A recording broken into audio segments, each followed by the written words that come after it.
Hello and welcome to the final part in this three-part winter bikepacking special series. In this video we're going to look at my winter bikepacking setup. Now firstly, if you want to know which gear I use, this isn't going to be the video for that.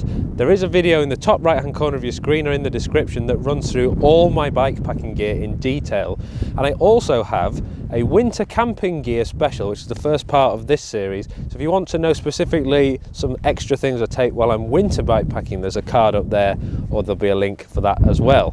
In this video we're going to look at the bikepacking setup. So what I mean by that is the bike that I'm using and the bags and how I arrange things. Every time I've tried to do a bikepacking setup video, I end up getting comments from people who say, that's not bikepacking, you've got panniers, or why don't you do this? Well, the reason I do this is because this works for me. It really doesn't matter what gear you use. Find a solution that works for you, and if it does, stick with it. Now, I'm a little bit different in that I take a lot of filming equipment with me. So if I just have bikepacking bags like I've got here, I do occasionally take one at the front, and I even have one for the frame as well on one of my other bikes. Because of their shape, they're fairly cylindrical.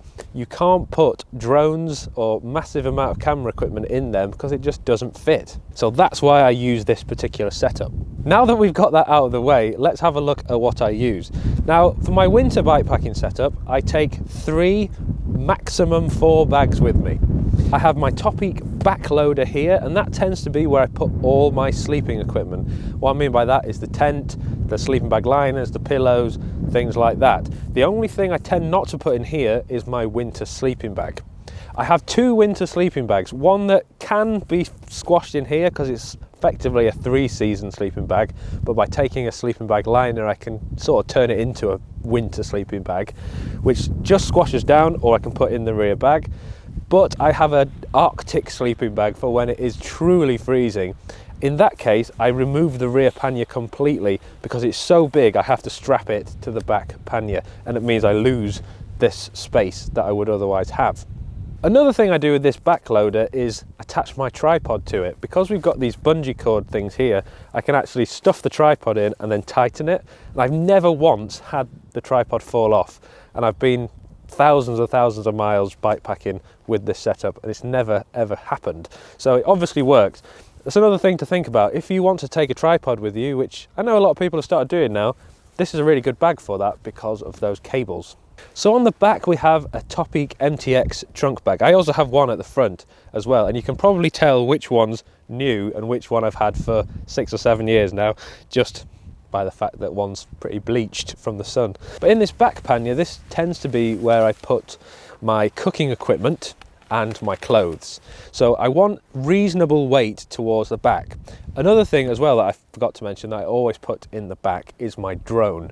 Now, because I take quite a large drone, it's a Mavic 3, it does weigh quite a lot. I don't want a huge amount of weight at the front. Obviously you want to try and get it balanced, but if it's super heavy at the front, it can cause steering issues. So the drone goes in the back, cooking equipment and spare clothes. One of the great things about these Topeak bags is they actually are an all-in-one bag, so you can zip the top off and it basically opens up as like a box. Another great thing is if you're wanting to be a bit lighter and minimalist with your gear, you can fold up the panniers and zip them closed, so it's just effectively a box on top of the panniers, which can be really handy. And by the way, I know I use a lot of Topeak stuff, but I'm not sponsored by Topeak in any way, so just get that out there. I just really like their stuff.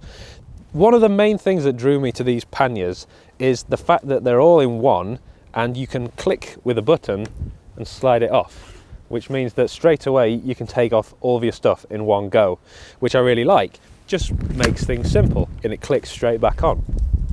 It saves a lot of time if you're camping and you want to take some of the stuff in the tent with you to keep it secure.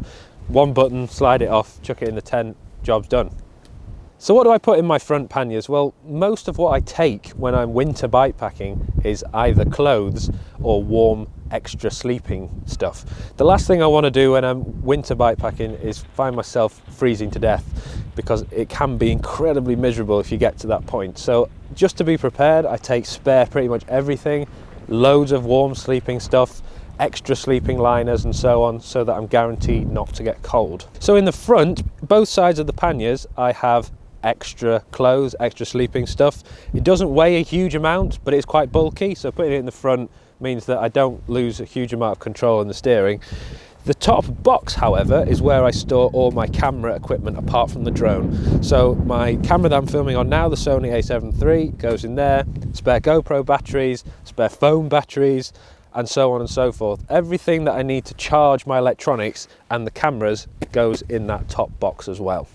This bike doesn't have any eyelets for pannier racks, so instead I've got these toppy Tetra racks that clamp onto the front forks and clamp onto the chain stays that allows me to put these bags on and other things on as well. So a question I get asked quite a lot is how much weight can you put on those, because surely if they're only clamped onto the frame they're liable to break or come off.